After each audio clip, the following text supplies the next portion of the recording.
Ok, Jueces capítulo 3. Estamos llegando en esta ocasión al final de una sección del libro. Esta sección que vamos a estudiar es de alguna forma un resumen de lo que viene en los siguientes 13 capítulos, 13 o 14 capítulos. La próxima semana es Día de la Madre, yo te recuerdo, la próxima semana vamos a celebrar el Día de la Madre.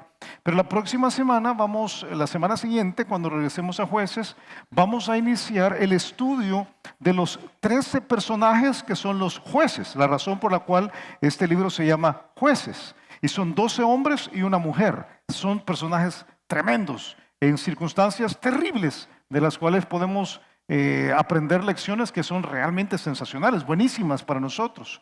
Pero el día de hoy, en este resumen que vamos a hacer, este resumen de lo que vamos a ver en las siguientes semanas, yo creo que podemos aprender para nosotros mismos cómo podemos comprobar nuestra propia fidelidad a Dios. Vas a ver que el pasaje plantea la posibilidad de tratar de entender si verdaderamente tenemos una relación con Dios o no la tenemos.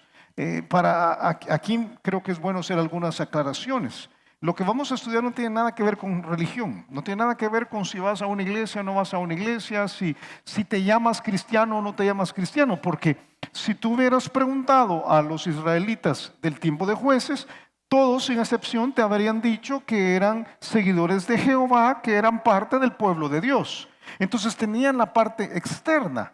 Pero cuando se trata del corazón, como vas a ver en unos momentos, ellos comprobaron para sí mismos que la relación que ellos tenían no existía, era totalmente inexistente. Lo que vas a ver es que todos tenemos, sin excepción, dos opciones.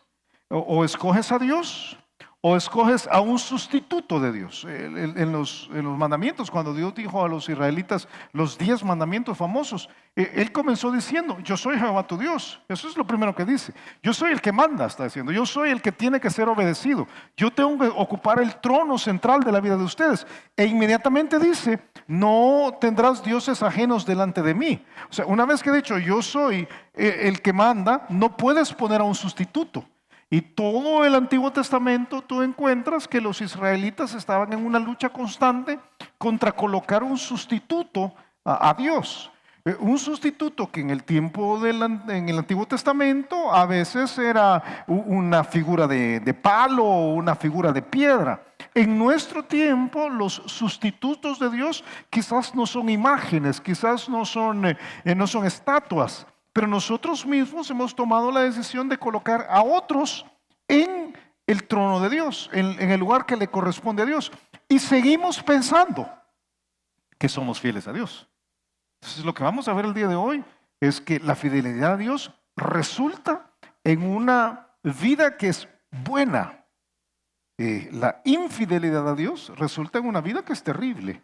Dijo Dios en Deuteronomio capítulo 30, le dice a los israelitas: a los cielos y a la tierra llamo por testigos hoy contra vosotros, que os he puesto delante la vida y la muerte, la bendición y la maldición.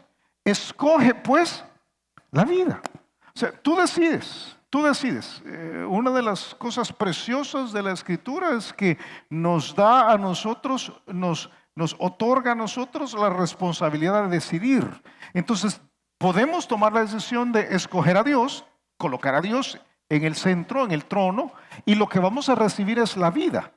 Pero si tú y yo tomamos la decisión de quitar a Dios del trono y ponemos a algo o a alguien más, entonces lo que vamos a recibir es la muerte o una situación en la vida que parece la muerte. Dice: escoge pues la vida para que vivas tú y tu descendencia. Entonces vamos a tratar de comprobar. Solo quiero hacerte una aclaratoria aquí, una aclaración. Dios no necesita averiguar si eres fiel o no. O sea, no es que Dios no sabe. No es que Dios va a decir: o sea que tú no eras fiel. No, Dios sabe. Quienes necesitamos averiguar somos nosotros. Porque a veces creemos que tenemos una relación con Dios marcada por la fidelidad, pero no la tenemos. La Biblia es clara, dice en Hebreos capítulo 4, y no hay cosa creada que no sea manifiesta en su presencia. O sea, no hay nada. Aún lo que tú tienes más escondido, el secreto más profundo que nunca has compartido con nadie y que crees que absolutamente nadie lo conoce. Dice, antes bien, todas las cosas están desnudas y abiertas a los ojos de aquel a quien tenemos que dar cuenta. Entonces, el ejercicio que vamos a emprender en esta ocasión es muy beneficioso para nosotros. Y yo te pido que trates de aplicarlo a ti mismo. Vamos a contestar 3 preguntas simples. Las preguntas son simples, creo que las respuestas no son tan simples. Pero vamos a contestar 3 preguntas simples que te van a ayudar a ti a determinar si realmente eres una persona que tiene una relación con Dios en la cual eres fiel a Dios. O si lo que tienes nada más es es todo el esquema exterior, pero realmente no hay nada en el corazón. La pregunta grande es, ¿cómo sé yo si soy fiel? Ahora, muy personal, porque si ves a la persona que tienes a la par ahorita, mira a la persona, parece muy santo, ¿verdad? Muy correcto, muy cabal, muy completo. Jamás dudarías algo de él, ¿verdad? Uy, ¿cómo vas a hacer? Pero cara vemos, corazón no le sabemos. Dios sí conoce los corazones. A veces nosotros no conocemos nuestro corazón. Jeremías dice que el corazón es engañoso y perverso más que todas las cosas. ¿Quién lo conocerá? O sea, a veces nosotros mismos nos cuesta conocer. Entonces, 3 preguntas, pero antes vamos a leer Jueces capítulo 3, versículo 1. Dice, estas pues son las naciones que dejó Jehová para probar con ellas a Israel. A todos aquellos que no habían conocido todas las guerras de Canaán. Nota cómo este estudio trata de ver la razón por la cual las naciones quedaron ahí. Dice, quedaron para que los hijos de Israel que nunca habían ido a la guerra supieran de qué se trataba la guerra. Iba a decir, para que se prepararan para la guerra. Dice versículo 2, solamente para que el linaje de los hijos de Israel, o sea, los hijos de Israel, conociese la guerra, para que la enseñasen a los que antes no la habían conocido. Y dice, estas son las naciones: los 5 príncipes de los filisteos, todos los cananeos, los sidonios y los heveos que habitaban en el monte Líbano, desde el monte de Baal-Hermón hasta llegar a Amat. Y fueron para probar con ellos a Israel, para saber si obedecerían a los mandamientos de Jehová que él había mandado a sus padres por mano de Moisés. Así los hijos de Israel habitaban entre los cananeos, heteos, amorreos, fereceos, heveos y jebuseos, y tomaron de sus hijas por mujeres y dieron sus hijas a los hijos de ellos. ¿Y qué dice la última frase? Sirvieron a sus dioses. O sea, ¿cómo llega un adorador de Dios que ha presenciado todos los milagros de Dios? ¿Cómo llega a adorar a los dioses de los sidonios? Vamos a ver en unos momentos de qué se trata esto, de los heveos y todos. ¿Cómo llega a esto? ¿Cómo caes tan bajo? ¿Cómo puede llegar a un extremo como este? Y yo te propongo esta mañana que todo tiene que ver con nuestro grado de fidelidad a Dios. Por eso es tan importante contestar estas 3 preguntas. La primera pregunta es, ¿quiénes son verdaderamente tus adversarios? ¿Con quiénes estás en guerra? Porque dice, Dios les dejó ahí a unas naciones que eran las enemigas de Dios, para que ellos vivieran constantemente en guerra, para que aprendieran a estar en guerra con ellos. Porque hay un principio detrás de todo en la Escritura. No puedes ser amigo de Dios y amigo de sus enemigos al mismo tiempo.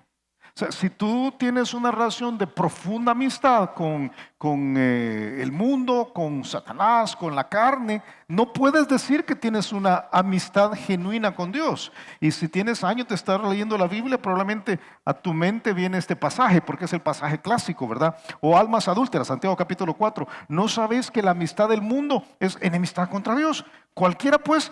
Y a mí siempre me gusta señalar esta verdad en este pasaje. Cualquiera pues que quiera ser amigo del mundo, porque si eres un creyente genuino no puedes ser amigo verdadero del mundo, pero puedes querer ser amigo del mundo. Ok, cualquiera pues que quiera ser amigo del mundo se constituye enemigo de Dios. No puedes estar bien con Dios, y dice la sabiduría popular, ¿verdad? No puedes quedar bien con Dios y con el diablo. Eso es una verdad. No puedes quedar bien con Dios y con el mundo. No puedes quedar bien con Dios y con la carne. El mundo, la carne, Satanás, son nuestros enemigos y están puestos ahí. Dios los ha dejado para varias cosas. La primera es, los han quedado ahí porque nos prueban, ¿verdad? Manifiestan en qué bando están. Algo que, como te decía hace un rato, tú necesitas estar consciente. ¿Estás con Dios o estás con los enemigos de Dios? Y todos aquí diríamos, no, yo estoy con Dios, yo estoy con... Ok, dime, ¿estás en guerra contra los enemigos de Dios?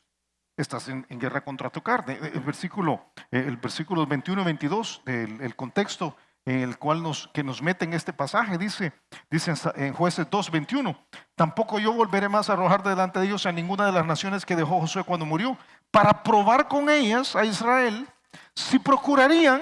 Y si estuviste el domingo pasado, Steve te dijo que no se refería a todo Israel, se refería a las personas específicas. Si cada uno tomaría la decisión de seguir o no el camino de Jehová, andando en él como lo siguieron sus padres. Entonces, esta carne que está aquí está puesta para probarnos. No sé si alguna vez te has puesto a pensar, no sé si te has puesto a pensar. ¿Por qué razón Dios no te cambió del todo el día que te convertiste? ¿Alguna vez te has puesto a pensar en eso? Porque quitó algunas cosas. Pero aquí algunos antes de convertirse, antes de llegar a Jesús, eran mentirosos. Y siguen siendo mentirosos. ¿Por qué Dios no quitó eso? Y algunos aquí eran pendencieros, ¿verdad? Les gustaba pelear y siguen siendo pendencieros. Y algunos eran tramposos y siguen siendo tramposos. Y algunos aquí eran, yo no sé, irresponsables y siguen siendo irresponsables. Y algunos eran mentirosos, pendencieros, tramposos e irresponsables y siguen siendo igual. Entonces uno dice, ¿por qué Dios no quitó esto? No sé si alguna vez tú le has dicho a Dios, Señor, quítame esto. Y Dios no lo quita. Dice, ¿por qué Dios no lo quita? Si Él podría, y no es Thanos, ¿verdad? Pero podría chasquear los dedos, ¿verdad? Y decir, hey, yo destruyo por completo el pecado. ¿Por qué no lo hace? ¿Por qué tomar la decisión de dejar a los enemigos de nosotros ahí en nuestro cuerpo? Especialmente porque el enemigo más grande está dentro de nosotros, como vamos a ver en unos momentos. El enemigo más grande es nuestra carne. Y es que vivimos en guerra y estar consciente de los enemigos nos prepara para la guerra. Este pasaje dice que los enemigos fueron dejados específicamente para que el pueblo que no había conocido la guerra la aprendiera y para que la enseñara a sus hijos. Ahora, déjame decir algo sobre la guerra, porque aquí hay dos tipos de salvadoreños. Hay algunos que pasamos por la guerra y hay otros que nacieron en los 90 para acá que no pasaron por la guerra. Quienes pasamos por la guerra que hubo aquí en este país, podemos decirte que no hay nada bueno de la guerra, nada, nada. La guerra, para los que no han pasado por una guerra, la guerra es presentada ahora en las películas como emocionante y hay unos héroes y acción, pero la guerra no es así. En la guerra es sufrimiento, es maldad, es injusticia, es dolor. No hay nada bueno, nada bueno. No hay buenos y malos, no es cierto. No hay nadie bueno en una guerra. O sea, quizás algunos defienden ideales y los otros defienden sus ideales, pero buenos no hay, nada bueno. Entonces uno podría decir, por eso lo mejor es hacer la paz, seamos pacifistas. Y eso puede sonar bien en la esfera política, pero cuando se trata del mundo espiritual, no puedes hacer la paz con tus enemigos. Que créeme, no hay forma de ser pacifista espiritual. O sea, tú no le puedes llegar a decir al diablo, mira, hagamos la paz. O sea, yo no gano a nadie y vos no te metas conmigo, así tranquilos. Firmemos el tratado de paz. Tú no le puedes decir a la carne, mira, no me molestes, ¿verdad? Hagamos un trato. Yo no voy a ser tan espiritual y tú no me hagas tan carnal, ¿verdad? Entonces, hagamos un trato. No hay tal cosa. No puedes decir al mundo, mira, mundo, yo no voy a tratar de cambiarte, pero no trates de cambiarme a mí tampoco. Eso no se puede, porque los enemigos están en pie de guerra y el que no está consciente de esto es arrasado por esos enemigos. La Biblia dice de manera clara que cuando uno se mete a la relación con Dios, se mete a un ejército. Tú, tú te metiste a un ejército, dice 2 Timoteo capítulo 2, versículo 2, lo que has oído de mí ante muchos testigos, pasaje clásico del discipulado, esto encarga a hombres fieles que sean idóneos para enseñar también a otros. Tú pues sufres penalidades como buen soldado de Jesucristo. Si tú eres un cristiano, estás sentado aquí en esta ocasión, tú estás sentado a la par de alguien que es tu compañero de armas. O sea, el que está a la par tuya es, yo no sé, un cabo raso, ¿verdad?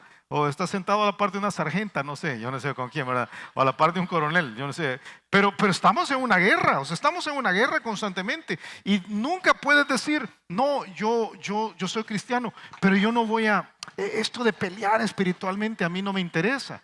Porque estás puesto con el uniforme y tu enemigo va a atacarte y tienes que prepararte para la guerra. A mí me gusta lo que dice Steve Cole. Steve Cole dice, para tu supervivencia como cristiano es indispensable que te des cuenta de que cuando te convertiste, fuiste reclutado en el ejército de Dios. Diariamente estás inmerso en una guerra con un enemigo espiritual invisible que intenta destruirte. Todos los días estás en guerra. Todos los días. Esta semana, todos los días estuviste en guerra. Todos los días. Quizás no te diste cuenta, pero todos los días había un ataque constante que no era para tu crecimiento espiritual, era para tu fallecimiento espiritual, si tal expresión pudiera usarse. Dice, de lo contrario, cuando lleguen las pruebas, pensarás que algo está mal. Te preguntarás por qué Dios ha permitido esto y no entenderás la realidad de tu situación. Estás en guerra. Nada en tu mundo normal promueve la vida espiritual. Nada. O tienes un jefe que te dice, mire, no te preocupes por las metas, tranquilo, Dios lo va a lograr, no te preocupes, tranquilo, descansa en el Señor. No, ¿verdad? ¿Qué te dice tu jefe? Olvídese de Dios, aquí si usted no se va a vender, no esperes que llegues a la casa y tu esposo o tu esposa te va a decir, mi amor, tranquilo, relájate, ¿verdad? Vamos a hacer la paz, vamos a buscar al Señor, vamos a orar. Ojalá que así fuera. Pero la mayor parte de veces lo que tenemos es una guerra constante. Sales al tráfico y no me digas que los que están manejando dicen, pase adelante, ¿verdad? Que el Señor lo bendiga. Más bien voy a echar el carro, voy a ver cómo el Señor te maldice en mi nombre, ¿verdad? O sea, el diablo te maldice en mi nombre. No sé, qué terrible es una guerra constante. Por eso la Biblia, cada vez que habla de nuestra vida, la asemeja con guerra. Pablo decía, he peleado la buena batalla, he acabado la carrera, he guardado la fe. Él no dijo, terminé las vacaciones. Estaba en guerra, Dios. Y si tú examinas las analogías, no tengo el tiempo para ver cada una, pero las analogías son constantes. La Biblia dice que estamos en un combate contra el pecado, dice Hebreos capítulo 12. En una batalla contra la carne, dice 1 Pedro capítulo 2. En un combate contra el diablo, dice Santiago capítulo 4. En un combate por el evangelio, dice Filipenses capítulo 1 y Filipenses capítulo 4. En la batalla de la fe, dice 1 Timoteo capítulo 6. Por eso tú vas al Antiguo Testamento y todos los ejemplos son guerra, guerra, guerra, guerra, guerra, porque dentro de nosotros hay una guerra. Y si tú no estás preparado, cuando ves venir la guerra, te echas para atrás. No sé si alguna vez te has puesto a pensar que la distancia entre Egipto, de donde Dios sacó a los israelitas, e Israel se puede caminar en 2 semanas. 2 semanas. Pero a ellos les tomó 40 años. ¿Por qué? Porque Dios los llevó por el camino de 40 años. Y la razón está en Éxodo capítulo 13. Si luego que Faraón dejó ir al pueblo, Dios no los llevó por el camino de la tierra de los filisteos, que estaba cerca. Porque dijo Dios, para que no se arrepiente el pueblo cuando vea la guerra. Sí, yo los voy a meter en un proceso que le va a tomar 40 años, que los fortalezca. Van a tener algunas guerras en lo que están circulando, para que ellos estén fuertes, para que cuando entren a tomar la tierra prometida y vean la guerra, no salgan corriendo. O sea, necesitamos darnos cuenta de que estamos en guerra. Dios te ha dejado, tú luchas con algunas áreas de tu vida porque Dios te ha dejado una circunstancia en la cual tienes que hacer guerra, ¿verdad? Los adversarios nos prueban, los adversarios nos preparan y los adversarios nos persiguen. Quizás vamos a hacer algo, voy a soltar eso y me haces el favor de pasarlo tú. Los adversarios nos persiguen. De alguna manera los adversarios manifiestan en cuál bando están. Y los adversarios, el adversario más grande, más formidable que tienes, está dentro de ti. Si estás conmigo en Jueces capítulo 3, miren el versículo 3. Porque de todos los montones de pueblos que podría haber señalado, específicamente dice, nosotros vamos a luchar contra 4. Y pone 4 en particular. Y yo creo que es intencional lo que Dios hace. Estos 4, y déjame decirte algo sobre estos 4. Uno tiene que tener cuidado de no alegorizar todo en la Biblia. Yo te animo que cuando vayas a la Biblia no trates de encontrar un significado escondido en todo por todos lados. Pero cuando Dios toma una decisión de poner una lista como esta en particular, creo que hay que prestar mucha atención. Dice versículo 3, los adversarios son los 5 príncipes de los filisteos, todos los cananeos, los sidonios y los heveos, especialmente los heveos que habitaban en el monte del Líbano. Ahora, ¿por qué pone estos 4 nombres en particular? Yo creo que tiene una razón. Los filisteos se caracterizaban sobre todas las cosas por su soberbia. Tú recuerdas al filisteo más famoso, se llamaba Goliat.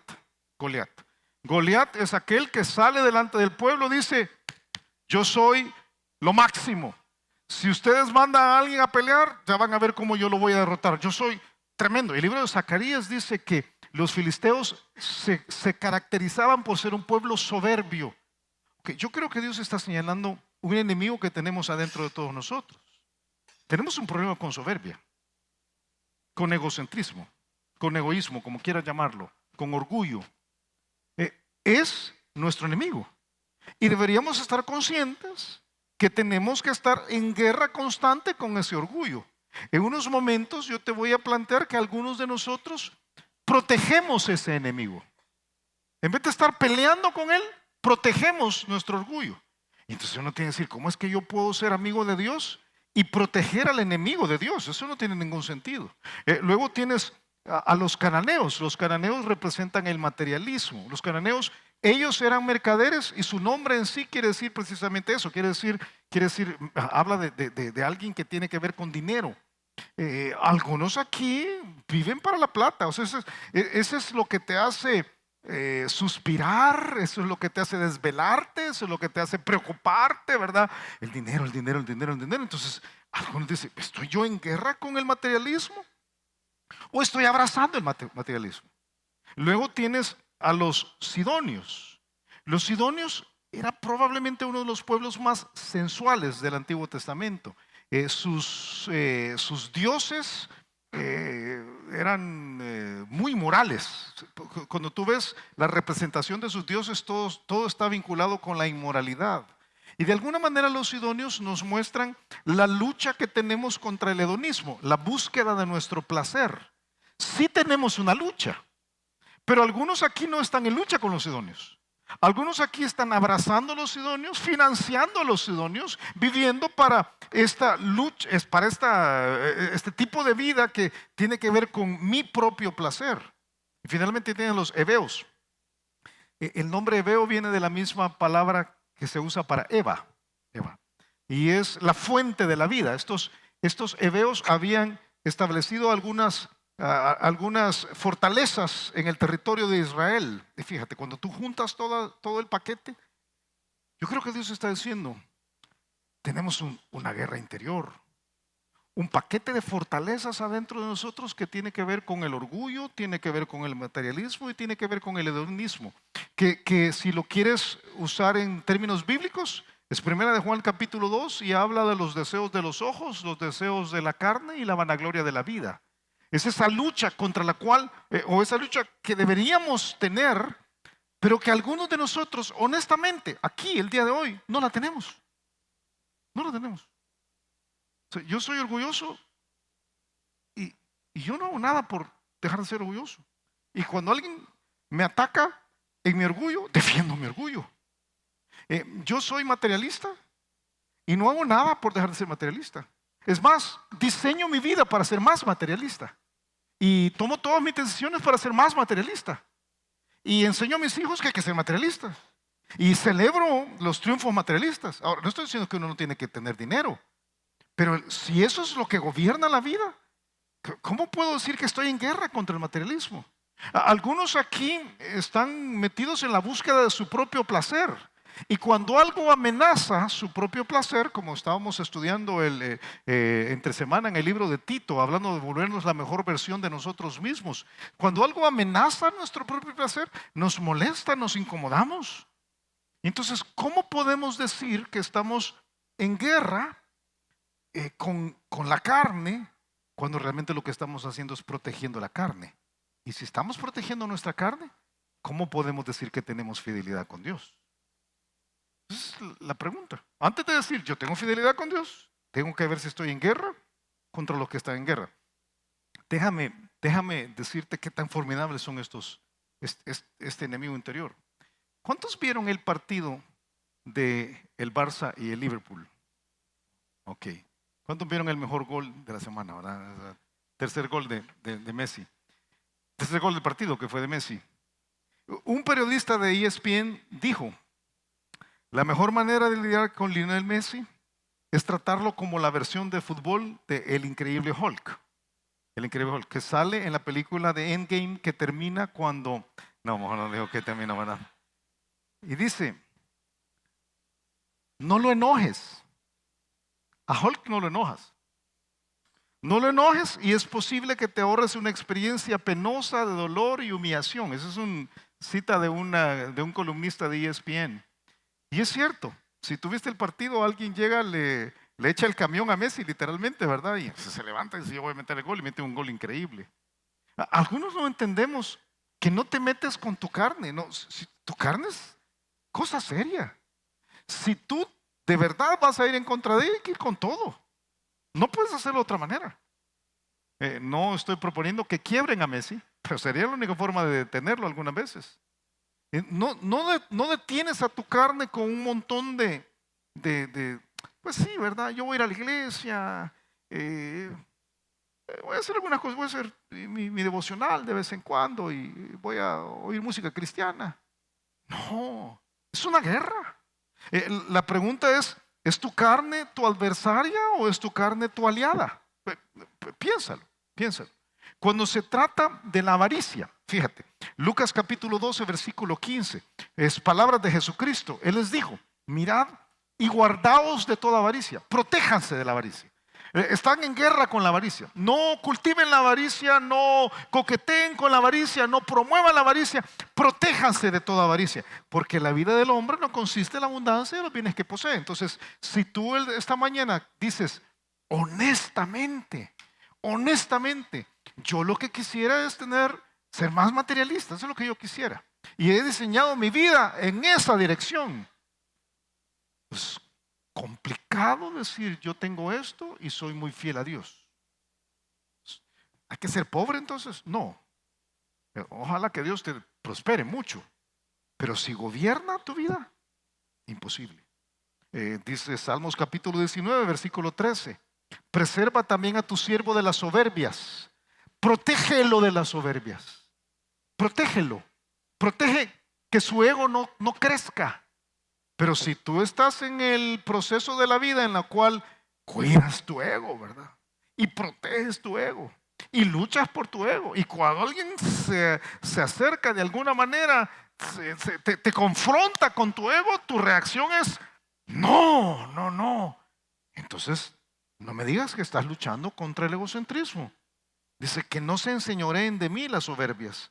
Entonces, seré íntegro y estaré limpio de gran rebelión. Y podría ir por las otras áreas.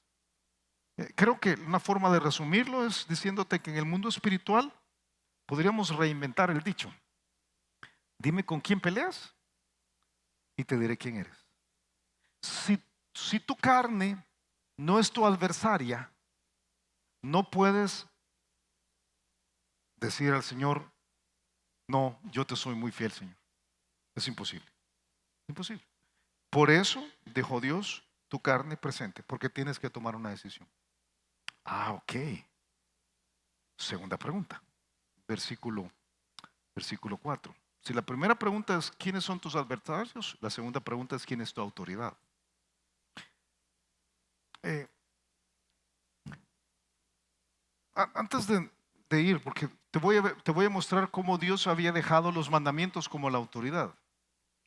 Pero déjame presentarte un argumento antes.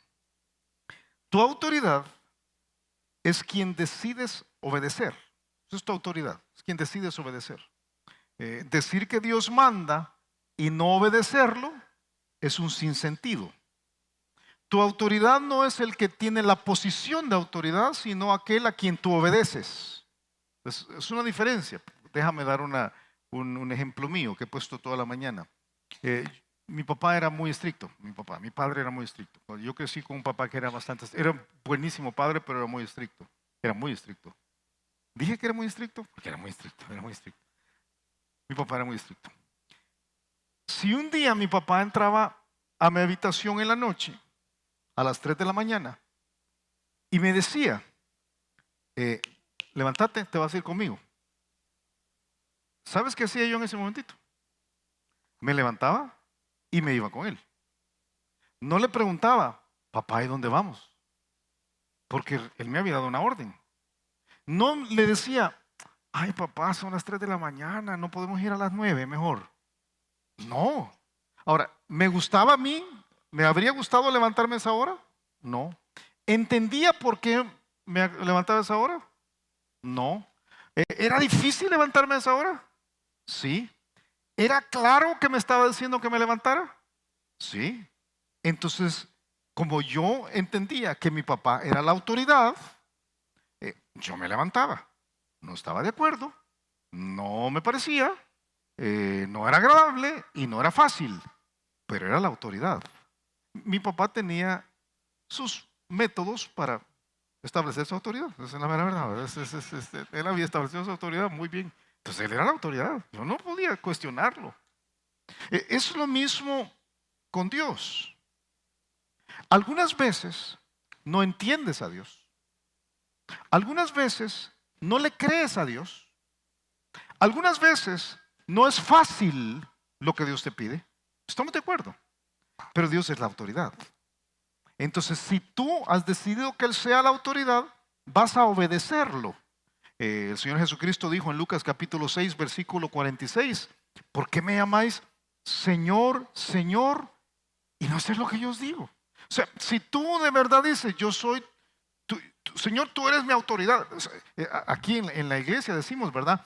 Nosotros en nuestra iglesia tenemos varios valores. Uno de los valores es que la Biblia es nuestra autoridad. Ok, si la Biblia es nuestra autoridad, ¿por qué la vamos a cumplir?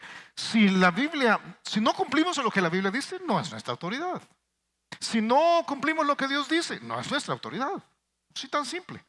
Y lo que Dios dice siempre es fácil de entender. A veces es difícil de creer. A veces es difícil de cumplir. A veces es difícil de desear. Algunas cosas no deseamos, pero fácil de creer es fácil. Siempre es fácil. ¿Qué pasaba aquí? Versículo 4. El motivo por la cual él había dado los mandamientos, vas a ver, era claro. El motivo era claro. Dice, y fueron para probar con ellos a Israel. Estos pueblos fueron para probar con ellos a Israel. Una frase aquí, una explicación para aquellos que les gusta la parte lingüística. La palabra fueron aquí no es de ir, es de ser. El hebreo, y esta semana preguntando a nuestro maestro de hebreo, le digo, mira, yo no entiendo este pasaje. Entonces David me estaba diciendo, es que ese pasaje no habla de ir, habla de ser. Está diciendo, los pueblos existían con el propósito de probar a la nación con su presencia. O sea, estaban ahí puestos para probar a la nación con su presencia. No era tanto que necesitaran, Dios necesitara probarlos, es que ellos tenían que probarlos. Es la existencia, es la razón por la cual tenemos este cuerpo, esta carne. Por ejemplo, si tú vas a Génesis capítulo 2, no tienes que ir a Génesis capítulo 1, capítulo 2, vas a encontrar que Dios dice, miren, de todo esto pueden comer, de todos los árboles pueden comer, pero hay un árbol del cual no pueden comer. El árbol de la ciencia del bien y del mal. Ok, ¿cuál es el propósito de ese árbol? Porque no es un árbol ornamental. y no es frutal tampoco, no pueden comer de él. ¿Cuál es el propósito único? El propósito único de ese árbol es probar a Adán y a su esposa. Es el único propósito. Es la misma razón que Dios tiene muchas de nuestras realidades en la vida. El propósito único, el motivo único es que salga lo que está dentro de nosotros. En el caso de Edén, salió el corazón de Adán y salió el corazón de su esposa. En el caso de Ezequías, en 2 de Crónicas capítulo 32, es muy parecido. Pues te podría llevar a varios pasajes que dicen lo mismo. Dios los deja delante de una circunstancia, deja a Ezequías, les manda unos mensajeros de los príncipes de Babilonia y Ezequías se enorgullece, dice, todo esto que ha salido bien, yo lo he hecho. Y dice 2 Crónicas 32, mas en lo referente a los mensajeros de los príncipes de Babilonia que enviaron a él para saber del prodigio que había acontecido en el país, Dios lo dejó para probarle, para hacer conocer todo lo que estaba en su corazón. Ok, el motivo era claro, pero el mandamiento era claro también. Versículo 4 dice, y fueron para probar con ellos a Israel, para saber si obedecerían a los mandamientos de Jehová. No son las sugerencias de Jehová, los mandamientos de Jehová, que él había dado a sus padres por mano de Moisés. Ahora, déjame llevarte, ahora sí, busca Deuteronomio capítulo 7. Este es un pasaje que hemos leído varias veces estos últimos meses, porque es crucial para la comprensión del libro de Jueces, Deuteronomio capítulo 7. Y aquí vas a ver que el mandamiento es claro. No es cómodo, es difícil de entender quizás, no es agradable y probablemente no te guste, pero el mandamiento es claro. Dice, este era el mandamiento al cual se refiere ahí en el libro de Jueces. Capítulo 7, versículo 1. Cuando Jehová tu Dios te haya introducido en la tierra en la cual entrarás para tomarla, y haya echado delante de ti a muchas naciones, al Eteo, al Gergeseo, al Amorreo, al Cananeo, al Fereceo, al Heveo, al Jebuseo, 7 naciones mayores y más poderosas que tú, y Jehová tu Dios las haya entregado delante de ti y las hayas derrotado. Aquí viene el mandamiento. ¿Las destruirás?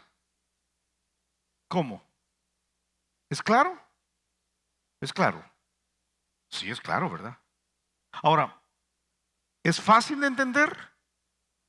Sí, es fácil de entender, pero de entender por qué quizás no. ¿Quiere decir, Señor, que tengo que matar? Si hubiera sido un israelita, ¿tengo que matar niños? Pues sí, tienes que matar niños. Uy, no me gusta. Sí, pero ¿está claro el mandamiento? Sí, está claro el mandamiento. ¿Quiere decir que es algo que tú escogerías hacer naturalmente? No. ¿Y será fácil de hacer? Porque ¿será que las naciones se van a dejar matar fácilmente? No. Pero ¿es claro el mandamiento? Es claro, es muy claro. Y no solo eso, dice, no harás con ellas alianza, ni tendrás de ellas misericordia, y no emparentarás con ellas. No darás a tu hija a su hijo, ni tomarás a su hija para tu hijo. ¿Era fácil esto? No, porque habían los sentimientos involucrados. Y de repente un israelita decía, mira, esa cananea está bonita, ¿verdad? Y ese, yo no sé, ese Heveo, ¿verdad? Parece Thor. Thor. Pastor, ¿verdad? Bueno, en esta película sale pastor, sale una versión de Thor bien pastor, ¿verdad? Entonces, uno dice, hey, ¿qué es eso? ¿Es fácil? No, no es fácil. ¿Es agradable? No, ¿lo entiendo? No, no lo entiendo. Pero es claro, es claro. Es claro cuando dice no te vas a casar con ellos, es claro. Así es la Biblia. Es la autoridad genuina, fíjate. En el Nuevo Testamento este concepto está dado bajo otro término. Es la idea tras el reino de Dios. El reino de Dios no es el cielo, un lugar etéreo en el cual vamos a ir todos cuando nos muramos. No. El reino de Dios es la esfera en tu vida en la cual Dios ejecuta su voluntad. Donde se hace lo que Dios quiere, ahí Dios reina. En ese momento Dios reina. Si Dios te dice que no hagas tal cosa, no lo haces porque Dios reina. Dios está reinando. Si Dios te dice que hagas tal otra, la haces porque Dios reina, Dios está reinando. Es la idea de la obediencia, porque Dios ha sido escogido como el rey, Él manda. Entonces, la idea de obedecer a Dios es la clave. Pero para esto yo tengo que decidir, ¿lo obedezco o no lo obedezco? Si no lo obedezco, yo no puedo decir, yo tengo una relación de fidelidad con Dios. Fíjate, no lucho con mi carne y las cosas que tengo muy claras en la Biblia no las obedezco. Pero yo tengo una relación con Dios. ¿De dónde sacamos eso? ¿De dónde? Mateo capítulo 6, versículo 33 dice: mas buscad primeramente el reino de Dios y su justicia. El gobierno de Dios y las cosas correctas. Y el resto de la vida funciona. Todas estas cosas serán añadidas. Cuando vas a la Biblia y entiendes algo de la Biblia y no lo obedeces, has dicho a Dios: Señor, tú no sos mi autoridad. Mi autoridad soy yo. O yo escojo las áreas en las cuales eres mi autoridad. Déjame hacer una prueba de edad aquí. Durante muchos años, yo creo que todavía el día de hoy, dicen que las estadísticas comprueban que El Salvador es uno de los países, solía ser el país con más, ahora no estoy seguro que sea el país con más, pero el país con más radios per cápita en el mundo. Radios de escuchar la radio. ¿Y por qué es eso? Porque tú puedes ir a cualquier cantón, cualquier lugar, la persona más pobre, y tiene un radio. Porque allá por los 50, en la Radiodifusión Nacional comenzó un eslogan que dice: está comprobado. Ajá, ya vi la edad, entonces ya vi la edad. Está comprobado, no se puede vivir sin radio. Y esto está taladrado en la mente de los salvadoreños. Está comprobado, no se puede vivir sin radio. Y tú puedes tener un catre y no tener dónde dormir, pero te compras un radio y compras las pilas para el radio. O sea, para los salvadoreños de toda la vida. En aquella época, fíjate, escuchar música era, tú escogías una estación y esa estación traía un tipo de música. Si tú oías radio ranchera, nunca ibas a escuchar ahí a los Beatles, ¿verdad? O sea, y si tú escuchabas Radio El Mundo, sabías que era radio clásica todo el tiempo. Entonces no podías encontrar esta idea. Ahora ya no. Ahora tú bajas una de muchas apps, Pandora es una de ellas, ¿verdad? En la cual hay una serie de algoritmos y tú escoges 4 o 5 canciones y los algoritmos se cruzan con tu perfil, ¿verdad? Que edad tienes, a dónde vives, y entonces te crea una lista de música que sale de todo tipo de género que ellos interpretan que te puede gustar y le pegan bastante bien. Y entonces tú agarras un poquito de música pues de repente te gusta música cristiana un poco, ¿verdad? Pero también te gusta, para ser cristiano te gusta Maná también, porque es bíblico, ¿verdad? Y entonces agarras un poquito de Maná, ¿verdad? Y agarras, yo no sé, ¿verdad? Y un poco del hermano Luis Miguel, yo no sé. Y entonces te vas armando tu lista, tu playlist ecléctico. Ok. ¿Por qué te cuento esto? Porque muchos de nosotros hemos hecho lo mismo con la Biblia. Hemos elaborado nuestro playlist. Y entonces tú tienes unos proverbios que te encantan, pero hay unos salmos que hablan de compromiso, que no, eso mejor no, ¿verdad? Eso no me gusta. Te suena música de banda, ¿verdad? No, eso no me gusta, ¿verdad? Y tú tienes unos pasajes del libro de Eclesiastés que son bien inspiradores, como filosóficos, y te gusta leerlos. Pero si vas a aquellos pasajes donde te pide que tú tienes que sacrificarte por los que están a tu alrededor y entiendes cómo es esto de morir a ti mismo para tu prójimo, no, eso mejor no lo hagas. Ahora, cuando hablas del matrimonio, en tu playlist si le haces sonar a tu esposa que tú eres la cabeza, ¿verdad? Está a la cabeza del playlist, de verdad. Y porque has escogido, te has vuelto ecléctico. Pero entonces, honestamente, la autoridad eres tú. yo escojo qué me gusta. Y lo que no me gusta, lo saco de mi playlist y no lo oigo. Pero digo que tengo una relación con Dios porque tengo algunos versículos que están en mi playlist y que creo que eso me pone en una relación con Dios. Pero no es cierto. No es cierto. ¿Quieres obedecer? ¿Quieres obedecer? Esa es la gran pregunta. Dios quiere ser el que manda y Él es claro. Quizás lo que diga no te va a gustar, pero Él es claro. Si no hay autoridad de Dios en tu vida, es muy difícil decir yo tengo una relación con Dios en la cual soy fiel. Y hay una última verdad. Déjame volar en esta última verdad, una última pregunta. Jueces capítulo 3. ¿Con quiénes te asocias? Dice así los hijos de Israel, o sea, habiendo tomado la decisión de desobedecer la cosa clara que Dios había dicho, así los hijos de Israel habitaban entre los cananeos. Nota por favor los verbos. Habitaban entre los cananeos, heteos, amorreos, fereceos, heveos y jebuseos, y tomaron de sus hijas por mujeres y dieron sus hijas a los hijos de ellos.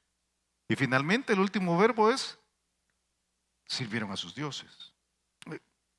La última pregunta tiene que ver con quién te asocias. La primera pregunta es ¿con quién estás en guerra? ¿Estás en guerra con tu carne? La segunda pregunta es ¿quién es tu autoridad? ¿Es tu autoridad la Biblia de verdad? Y la tercera pregunta es ¿con quiénes compartes la vida? ¿A quiénes les has dado el corazón? Tu corazón se asocia con aquellos con quienes estás de acuerdo. Entre más de acuerdo estás, más entregas tu corazón. Eso es una verdad de la Biblia, de la vida. Si tú has entregado tu corazón y tú me dices, pero una parte se la ha entregado a Dios y otra parte todavía no se la ha entregado, eso no funciona. Elías dijo en 1 Reyes capítulo 18, acercándose Elías a todo el pueblo, dijo: ¿hasta cuándo claudicaréis vosotros entre dos pensamientos? La idea es, ¿hasta cuándo van a tener un pie de un lado y el pie del otro? Y van a saltar de un lado y después van a saltar del otro. Dice, no, dice, si Jehová es Dios, entonces pásense del lado de Dios y síganlo, ¿verdad? Del todo. Y si ustedes creen que Baal es Dios, entonces vayan en pos de él. Dice que el pueblo, como algunos de nuestros hijos cuando los regañamos, ¿verdad? ¿Por qué hiciste eso? No respondió palabra. Porque los atrapó con las manos en la masa. Pero lo mismo tiene que decirnos a nosotros. Ok, ¿estás con Dios? ¿O estás con quienes están contra Dios? Esos verbos generan una progresión decadente. Fíjate. La primera es un asunto de compañía. Ellos habitaron con ellos. Yo te decía más temprano que este pasaje marca el final de una etapa del libro. Y alguien ha dicho que en esta primera etapa, capítulo 1 a capítulo 3, versículo 6, vemos a los israelitas peleando contra los cananeos. Ahora estamos comenzando una nueva etapa, capítulo 3, versículo 7 hasta capítulo 16. Y ahí no pelean contra los cananeos, viven con los cananeos, los toleran. Y al final del libro, de capítulo 17 hasta el final, no viven con los cananeos, viven como cananeos. Eso es lo que pasa. Y eso está resumido en este pasaje. Primero habitas, y tú pudieras ir a Salmos capítulo 106, si estás tomando notas, te lo voy a dejar ahí en la pizarra, pero no lo vamos a ver por el tiempo. Pero pudieras ir y ver precisamente esa parte de decir, yo tolero y aguanto. Pero entonces el siguiente paso, ya no ofreces compañía, ofreces compromiso y te casas con ellos.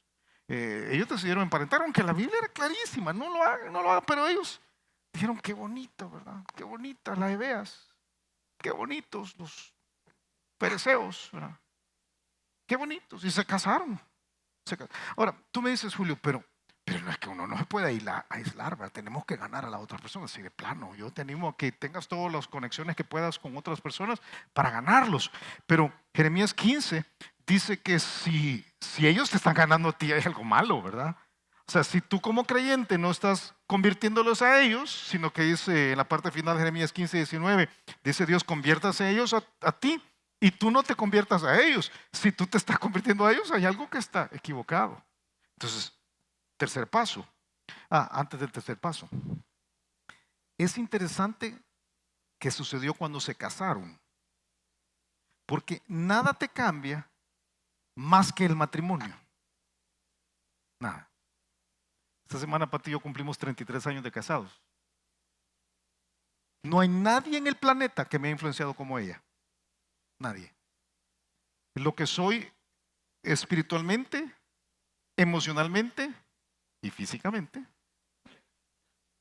se debe a ella. Ahora, pero tú tienes una relación muy cercana con Steve y con otros, sí, de plano, y ellos me han ayudado. Pero si yo puedo escoger la persona de más influencia en mi vida, es mi esposa. Y también es tu esposa o tu esposo. Por eso, escoger la pareja apropiada hace la diferencia en la vida. Si te casas con un heveo, vas a terminar pensando como heveo. Si te casas con un cananeo, vas a terminar creyendo como un cananeo. Si te casas con una farisea, vas a terminar adorando a los dioses fariseos. Si te casas con un refeo, ya me pasó, dijiste eso. Sí, te afecta completamente. Esto termina ofreciendo el corazón. Dice el último versículo que tú leíste hace un ratito, que después de casaron, sirvieron a sus dioses. ¿Quiénes eran los dioses de ellos? La representación más ofensiva de un sustituto de Dios. ¿Sabes qué me prueba este pasaje? Si yo me sentara contigo el día de hoy, o alguien se sentara contigo y te dijera, mira, y voy a ser grosero a propósito,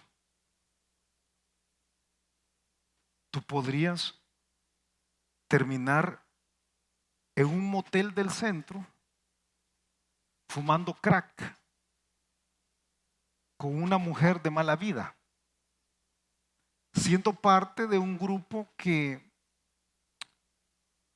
enseña a niños a meterse a la droga y negando a Dios. Tú me dirías, no, no va a creer, yo nunca. Pero este pasaje prueba de que tú y yo podríamos. Este es el pueblo de Dios, que tenía un Dios que les hizo llover maná, que les abrió un mar y un río, que botó las paredes de una ciudad, que detuvo el sol, que los hizo pasar por todo esto, que les enseñó, que les mostró, que les hablaba directamente. Pero terminaron quemando a sus hijos, a sus bebitos, desollándolos y poniéndolos en una parrilla, ofreciéndolos a un Dios que era una representación gráfica obscena. Dice, ¿cómo llega uno a eso? Es que el secreto de todo esto es que detrás de esta pelea que estamos hay una fuerza espiritual. Esos dioses son demonios. Dice Deuteronomio capítulo 32, sacrificaron a los demonios y no a Dios. A dioses que no habían conocido, a nuevos dioses venidos de cerca, que no habían temido a nuestros padres. Y si tú tienes años de estar en Vida Nueva, sabes que no le echamos la culpa al diablo de todo. Es una iglesia que tratamos de apropiarnos de nuestra responsabilidad, pero no reconocer que hay una guerra contra una fuerza espiritual detrás de todo que quiere destruirte y sacarte de tu relación con Dios es ingenuo, es muy ingenuo. Dice, ellos terminaron adorando a Dios, adorando demonios. El Nuevo Testamento lo repite, dice 1 Corintios 10:20. Antes digo que lo que los gentiles sacrifican, a los demonios los sacrifican y no a Dios. Y no quiero que vosotros os hagáis partícipes con los demonios. Eres fiel a Dios. Porque si no eres fiel a Dios y puedes determinar diciendo, bueno, de plano, ¿con quién estoy? ¿Estoy peleando con mi carne o no? ¿Estoy protegiéndola? La Biblia es mi autoridad o no es mi autoridad. Y yo me asocio con aquellos que me están jalando para ir en contra de Dios. Porque si estas tres cosas las contestas así, no eres fiel a Dios. No eres fiel a Dios. Y hay que hacer un ajuste. Todos tenemos dos opciones: escoger a Dios o escoger un sustituto. Y es la prerrogativa de cada uno. Observar dentro de sí mismo y decir, yo voy a hacer un ajuste. Si tú no eres fiel a Dios, comienza hoy. Vamos a orar. Vamos a orar. Padre, Señor, a veces no nos gusta. A veces no entendemos. A veces no lo haríamos así. Pero esta mañana reconocemos que tu Biblia debe ser nuestra autoridad, que tú debes ser nuestra autoridad. Entendemos que debemos estar en guerra con nuestra carne. Y entendemos que tenemos que cuidar de nuestras relaciones, de nuestros asocios con otras personas, que nos jalan, nos guían, nos llevan hacia alejarnos de ti. Y Señor, tú sabes, tú conoces el corazón de cada uno, pero nosotros no lo conocemos. Yo te pido que uses estas palabras, estas preguntas, para revelar a dónde estamos espiritualmente. Yo cierro haciéndote dos invitaciones. Quizás eres un cristiano que has tenido una relación con Dios que se ha corrompido. Se ha corrompido. Y tú sabes que no eres fiel a Dios. Y ahora entiendes que ser fiel a Dios no tiene que ver con venir a la iglesia o llamarte evangélico o lo que sea. No. Es contestar estas preguntas. Yo te animo a que tomes una decisión hoy y decir, yo voy a hacer los ajustes que sean necesarios. Tú sabes dónde están los problemas. Toma una decisión. O quizás tú eres alguien que se da cuenta que estamos hablando de una relación que nunca ha existido en tu vida y quieres recibir a Jesús y comenzar una relación con Dios hoy. Díselo. Sin importar si has sido católico toda la vida, evangélico toda la vida, bautista como es esta iglesia toda la vida. La clave es que tú en tu corazón no lo has tenido. Entonces dile esto, dile: Señor, yo te necesito, Señor. Yo no te soy fiel porque no he tenido una relación contigo y me arrepiento de esto. Veo el desastre en mi vida. Salva mi alma, Señor, y cámbiame, porque yo me entrego a ti. Te doy mi corazón, Señor. Te lo pido en el nombre de Jesús. Y con la cabeza agachada, los ojos cerrados, si acabas de orar conmigo estos últimos instantes y tú le dijiste: Señor, te doy mi corazón, ahí donde estás, indícalo levantando la mano. Alza tu mano y la bajas. No tienes que decir nada. Una pregunta muy tuya, una respuesta. Yo veo tu mano. Veo tu mano. ¿Habrá alguien más? Levanta tu mano y la bajas. Yo veo tu mano también. ¿Habrá alguien más? Levanta tu mano y la bajas. Yo veo tu mano también aquí. ¿Habrá alguien más? Padre, nosotros nos ponemos en ti. Danos la sensatez para apropiarnos de estos principios, Señor. Bendice las ofrendas.